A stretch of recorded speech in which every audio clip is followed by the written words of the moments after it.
Morning, ladies and gentlemen. Hope you're all well. This happened yesterday, but I made 9 videos yesterday, so um, I thought I'd just leave it for this morning, to be honest. Harvey Willgoose is the name of the kid, not on the screen. This is the lad who stabbed him. So Harvey Willgoose was a young lad, got stabbed in school earlier in the year, possibly last year. I remember it quite well, to be honest, when it happened at the time.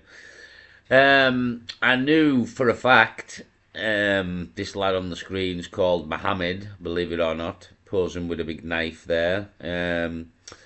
I knew for a fact that this would be the crack from the aftermath of the actual incident on when it happened at the time.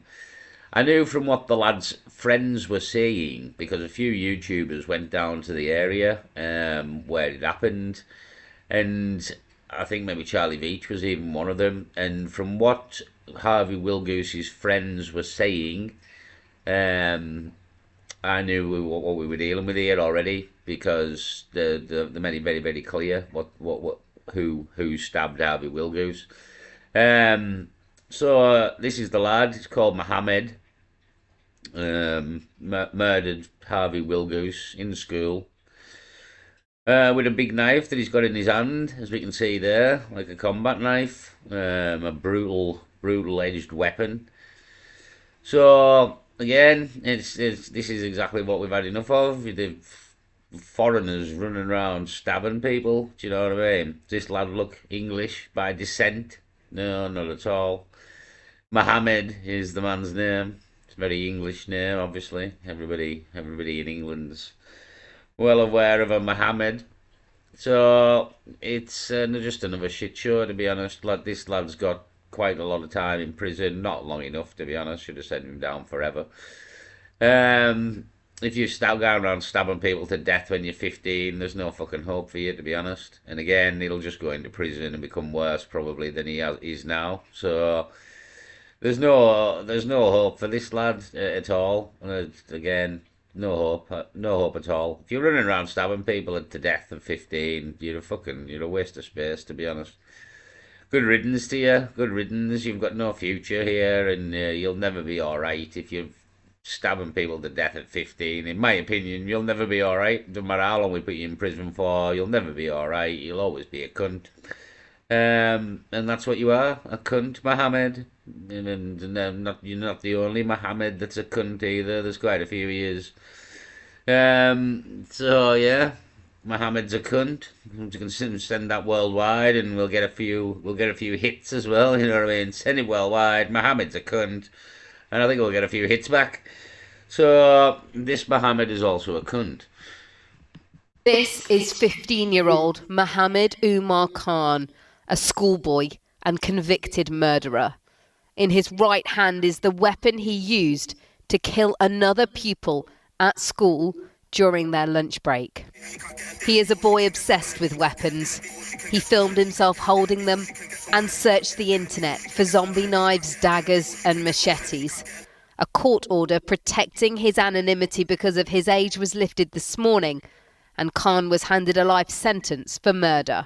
By the point at which you came to stab him, you were the aggressor, and that you acted in hurt and anger. He's not the only Khan as well. Mohammed, he's not the only Khan who's a cunt. We've got another one of them as well.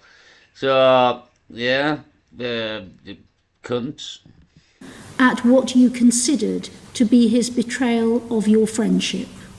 His victim was 15-year-old Harvey Willgoose, who was attending school that day for the first time in weeks. This footage from the school canteen shows the immediate aftermath of Harvey's murder. You can see Umar pacing around holding the murder weapon. His teacher is gesturing for him to put down the knife as other students run away and barricade themselves in nearby classrooms. There were that many children that were there that had been affected, that had been, they've been cared for now, some hadn't even been back to school. It's just devastated so many people, so that's one of the reasons why I wanted him named. Umar said he took this scary-looking knife to Another reason that you wanted him named is because of everything that's going on in Britain with these people running around stabbing people, because it's predominantly not the British white people that run around stabbing people, because it's not our crack, really. In all honesty, not being racist, but the people who run around stabbing people are black people and Asian people. That's the crack. And if you look at the statistics, I'm not making it up. It's predominantly them, white people. It's not a thing that we predominantly do. There is white people who wield knives at this point, but generally, as a culture, it's not a thing that we do. We fight with fists because we're not shitbags. Do you know what I mean? It's a sign of a shitbag. That's what this lad is, a shitbag. He didn't fucking go up against Harvey one-on-one with a fucking fist fight and have a chance of losing a fight. He stabbed the lad to fucking death. Do you know what I mean? It's a shitbag's tactic, to be honest. That's the beauty of it. Like, it's a shitbag's tactic. If you had anything about him, him and Harvey would have had a fight, which he might have fucking lost. But he didn't give that option, did he? No, I'll run him with a fucking knife and I'll stab him to death. So, yeah, I did this, honestly, I'm sick to death of it, Personally, I'm sick to death of it, and I'm sick to death of people thinking they have the right to take your life from this earth. Do you know what I mean? Like, no one's got that right. We've all been fucking dumped here. It's a shit show. We all know it. It's a shit show. We've all got to deal with the shit show. It's hard enough without being fucking stabbed horrifically to death. Do you know what I mean? So I'm glad he was named, but as well, everybody fucking knew. That's the beauty of it. Everybody knew the crack, and it won't be the last of it. To be honest, it won't be the last of it. That's the other side of it. So expect more of these fucking assholes called Mohammed to fucking stab people. To be honest. School for protection, but the judge said Harvey was no danger. He was seen pushing Harvey in the corridor hours before the stabbing. Umar had a history of becoming angry and violent at school, and he had a difficult family life. Police had visited him at home. I mean, look here, Harvey, as we can see, he's got his hands behind his back. He's got his hands behind his back, holding his hands behind his back, refusing to fight him. Literally refusing to fight him. We'll watch that again. Look, I mean, you can clearly see it. Harvey in the corridor hours before the stabbing. Umar had a history of becoming angry and violent at school, and he had a... Yeah, so he put his hands behind his back. He doesn't want to fight. I don't want to fight you, pal. I don't want to fight you. Yeah, and the history of becoming violent again. It's that religion all over. I mean, what happened at Manchester not long ago outside the synagogue? You know what I mean?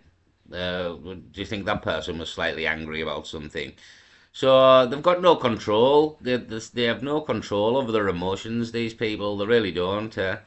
And again, this is another reason we don't fucking want you here. To be honest, fuck off back to Palestine and fucking Pakistan and all the other spots you've fucking ruined. Before you come over here and ruin this fucking shit, well, you have ruined this fucking thing. This is an absolute proof that you're fucking ruining this country, to be honest. And the Manchester synagogue and all the other fucking things. Birmingham's proof you've ruined this fucking country. It's an absolute fucking shithole. So yeah, I mean, we don't fucking like yous. That's that's the bottom line here. Like, we're just gonna be honest about it. We don't fucking like yous. We don't. We don't fucking like you. A difficult family life.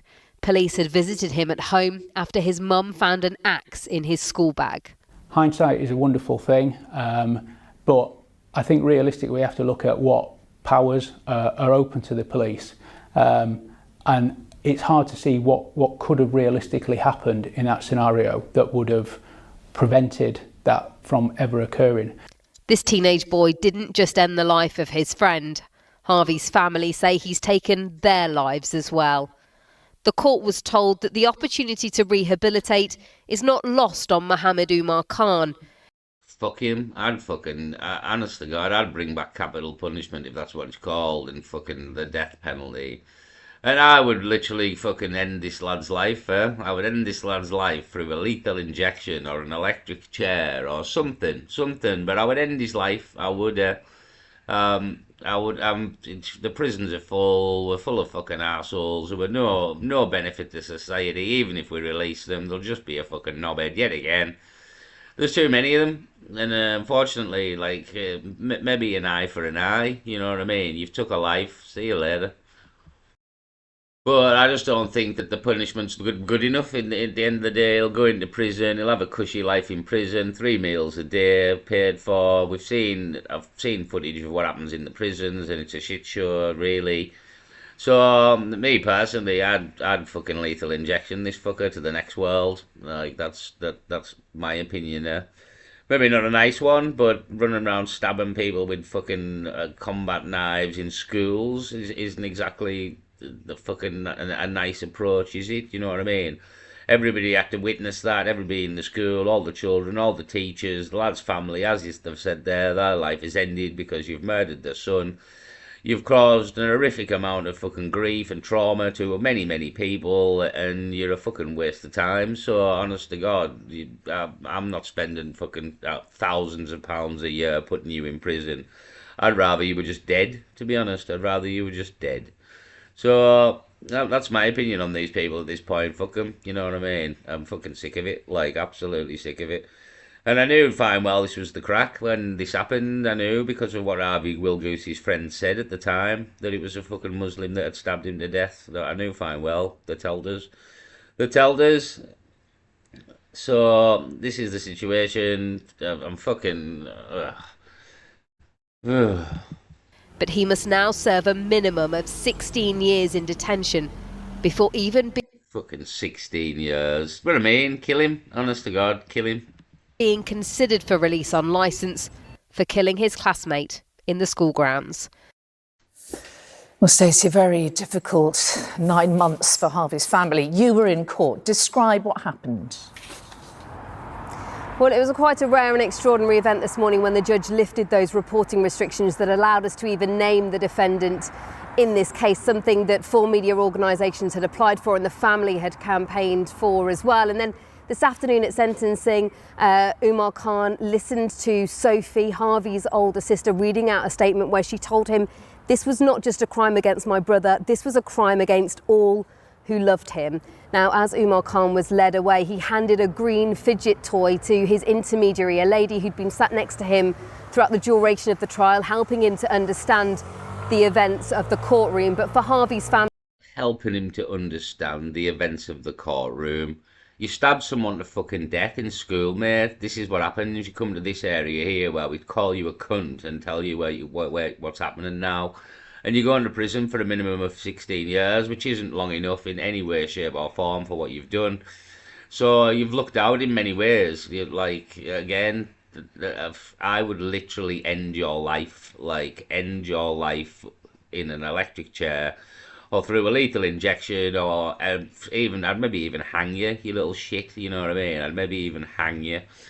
And watch your fucking face before we fucking pull the lever and you fucking dropped and your neck snaps. Watch your little face and how scared you are, and then make you feel maybe the fear that you put into other people right before we pull that fucking lever and snap your little neck. Then yeah, maybe you would feel the fucking fear that you've caused to other people there. So, in a bit of, again, an eye for an eye, not just the death, but you get to feel the fear that you put into other people running around with a fucking knife. Yeah, and I've got no time now for this, no time for it, you know what I mean? Again, that literally, I would bring back the death penalty for these people now, and I would literally end their lives. That is my opinion on it. Family now, all they can do is campaign for safer schools, because they say they are still haunted by the fact that yeah, well, what you do is you hang this man, publicly hang this man, like I just said, or this boy, like, but he will be 18 eventually. You hang him live, in public, and let people watch his neck snap. And then all these other little motherfuckers who think they're going to run around stabbing people in schools. It's a warning. Remember, we used to chop people's hands off when they stole. It stopped you fucking thieving, I'll tell you now. If you've got your hand chopped off because you were thieving, you're doing no more thieving, to be honest, because you've got no hand, and you want your other hand chopped off as well. So, it's, again, the deterrence in this world now. We had it right in history, in my opinion. We had it right. If thieving, chop your hand off. That is a lesson learned there, you know what I mean? What happens now? Nothing. You can steal £200 from a shop and literally nothing happens. So, oh, well, guess what? Let's go and steal another £200 worth of stuff. If you had your hand chopped off, what are you going to do then? Do you know what I mean? I don't think you're going to go out robbing fucking 200 quid's worth of shit every day, are you? No, you fucking think fucking twice about your actions here. So the world's gone to shit because we don't fucking punish people for their crimes. 16 years in jail. He's brutally stabbed a young lad to death in school. Right, there's no hope for this lad. He was running around with knives, as you see on the video there, before he's fucking stabbed people. There is no hope for this lad in life. There is no hope. There's no rehabilitating him. He's a fucking knobhead. He will always be a knobhead, and prison will make him a bigger knobhead than he is now. So in 17 years, hopefully not, but this little arsehole will be running around fucking stabbing people again. And I can guarantee it. I can fucking guarantee it. So, again, absolute waste of time rehabilitating him. Absolute waste of money. Bring back the death penalty and send this fucker to the next world where he fucking deserves to be. And he might get punished in the next world properly, because we're not doing shit right here anymore. 16 years. Unbelievable. Unbelievable. Harvey went to school that day where he should have been safe and he didn't come home. Stacey Foster in Sheffield, thank you. Yeah, he went to school where he should have been safe and he didn't come home. Imagine that if you're a parent. Imagine that. Like, you sent your fucking child to school and you get a phone call from school, and your child has been stabbed to death in the school. I mean, what the fuck would you do with that? How do you deal with that? Do you know what I mean? How the fuck do you deal with that phone call and the after? And I would imagine it for anyone. It's awful. It's absolutely awful. And then you're going to have to go to school. You'll rush to school and your fucking son's dead. The ambulance is taking your dead son to the fucking hospital, to the morgue. Unbelievable. Unbelievable, the trauma. And all the people in the school have had to witness that. All the other kids. The teachers who have to fucking deal with that. 16 years in prison for the little fucking arsehole. It's not enough. It's not enough. Well, during today's sentencing, the tireless work on knife crime by the victim's family was highlighted. Harvey's parents, Caroline and Mark Willgoose, want metal detectors installed in every UK school. They told us... Completely agree. I don't know why that already hasn't happened at this point with the times that we're living in. I mean, all the schools I see have got fucking metal fences all the way around them, like they're like prisons at this point. Yeah, you haven't got metal detectors. Again, it's a no-brainer. It's a no-brainer. And if this lad's, I mean, it's happened. We can't bring Harvey back. Do you know what I mean? Harvey's not coming back here. So it's already happened. Yeah, we do need metal detectors in schools at this point, especially senior schools. ITV News, their son would be proud of their campaign, and they insist the government must do more. Ahead of today's hearing, the couple invited our... Yeah, well, the government should stop shipping in a load of fucking foreigners in the first place, because it seems to be all these foreigners that attack us all the time and stab us. I don't know if anybody else has noticed that. But yeah, maybe stop bringing in all these foreigners. That could maybe help us out here, the British people. We are upset about that. We've been complaining about it for quite a while now. But nope, they're still bringing them in and putting them in hotels. And we've seen what happened in Ireland there, where a 10-year-old lass in Ireland had been fucking raped. So Ireland's kicking off now. I mean, this alone, people, we don't... The English are the most apathetic people in the fucking world, to be honest. You can do anything to the English, and we'll sit here and fucking take it by the looks of it. So, yeah, I mean, what can be said? What can be said? Rest in peace, Harvey Willgoose. Maybe that's all that can be said. Rest in peace, Harvey Willgoose.